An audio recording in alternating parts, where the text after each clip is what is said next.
रावण की दुनिया में आता हूं। रावण को कितने सिर दिखाते हैं? एक सिर है या अनेक सिर? अनेक सिर दिखाते हैं। और ब्रह्मा को शास्त्रों में कितने सिर? 4 मुख दिखाए। तो रावण की दुनिया है। जैसे रावण को वेद शास्त्र हाथों में दिखाते हैं, वैसे ब्रह्मा को भी है? ब्रह्मा के मुख से वेद निकले ना।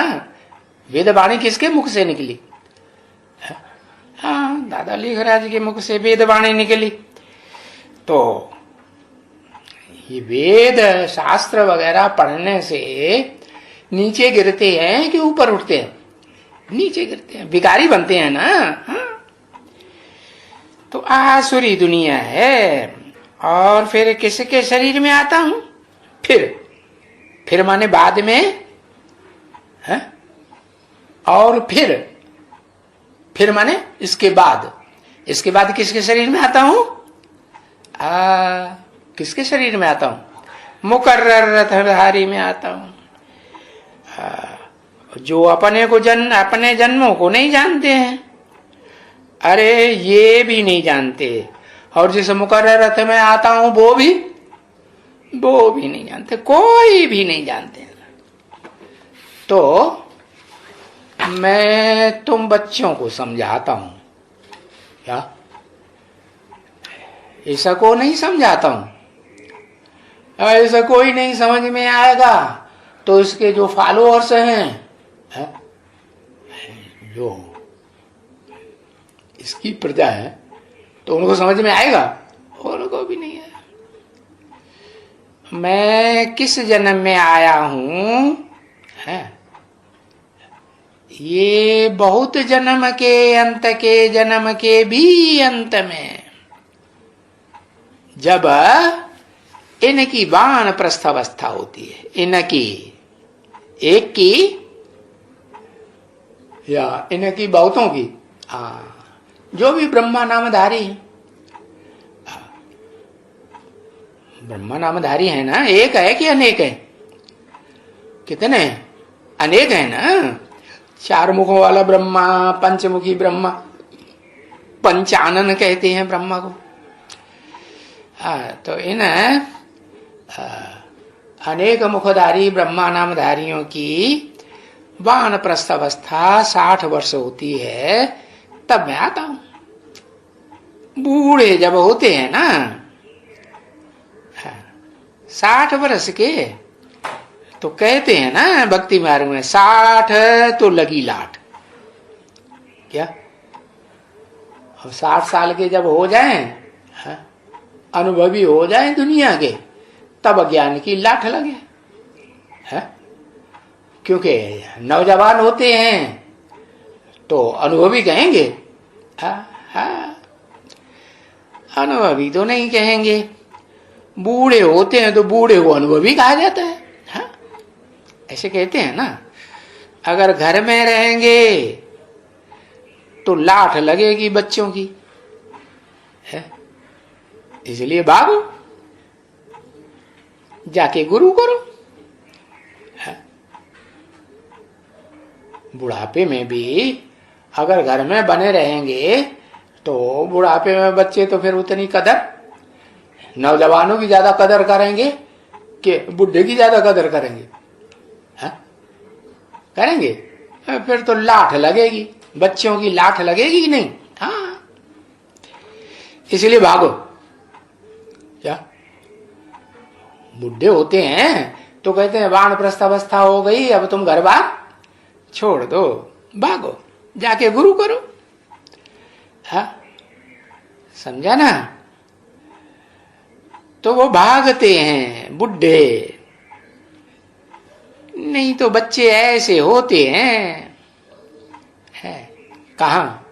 इस दुनिया में ऐसे बच्चे होते हैं जो लाठ मारेंगे फिर तुमको। अगर तुम घर बार नहीं छोड़ेंगे तो तुम्हारी इज्जत बेइज्जती करेंगे या अच्छे से रखेंगे? बेइज्जती करेंगे, मारते हैं। ऐसे नहीं कि नहीं मारते हैं, हाँ, वाचा से मारेंगे, चलो कर्मेंद्रियों से ना मारें, चलो बादशाह से भी नहीं तो वाइब्रेशन, मनसा के वाइब्रेशन से मारेंगे या नहीं मारेंगे? है? है? अगर बहुत रहते हैं, कोई घर में ही रहते हैं, बहुत लंबे टाइम तक रहते हैं, 60 वर्ष के बाद भी रहते हैं, और वो माया के पिछाड़ी पड़े रहते हैं क्या?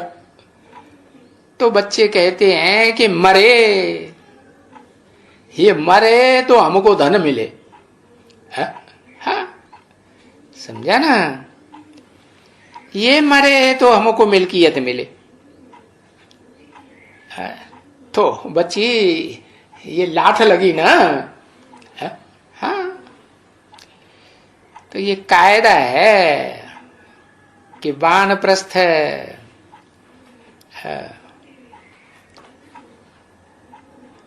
अरे माइयों का भी वानप्रस्थ क्लास होता है,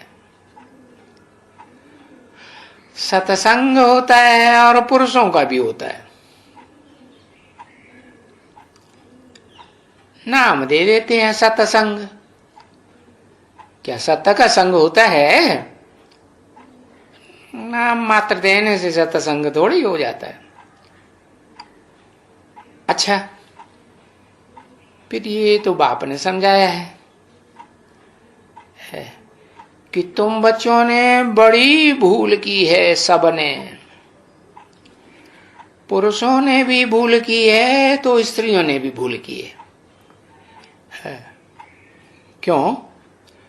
क्योंकि तुमने भक्ति मार्ग में गुरु किसको किया हुआ है? जो तुम सबको फिर बाप बता रहे हैं, तुमको तो पता भी नहीं था, पत्थर बुद्धि बन गए थे तुम सबको। है? उनको आरफन बनाते हैं, है? घर बार छोड़ के चले जाते हैं ना, तो बीवी बाल बच्चे आरफन हो जाते हैं ना, यतीम हो जाते हैं। घर वाले को विधवा बनाते हैं। तो भाई हो गया ना। अब जिनका बाप ही नहीं है उनको फिर निर्धन का कहा जाता है, उनका धनी धोरी कोई है ही नहीं, और बच्चों का भी नहीं तो स्त्री का भी नहीं, तो वो भी निर्धन की हो जाती है। क्योंकि कहते हैं ना, विधवा हो गई माने धनी मर जाता है तो विधवा हो गई, कहते हैं ना। ठीक है। ओम शांति।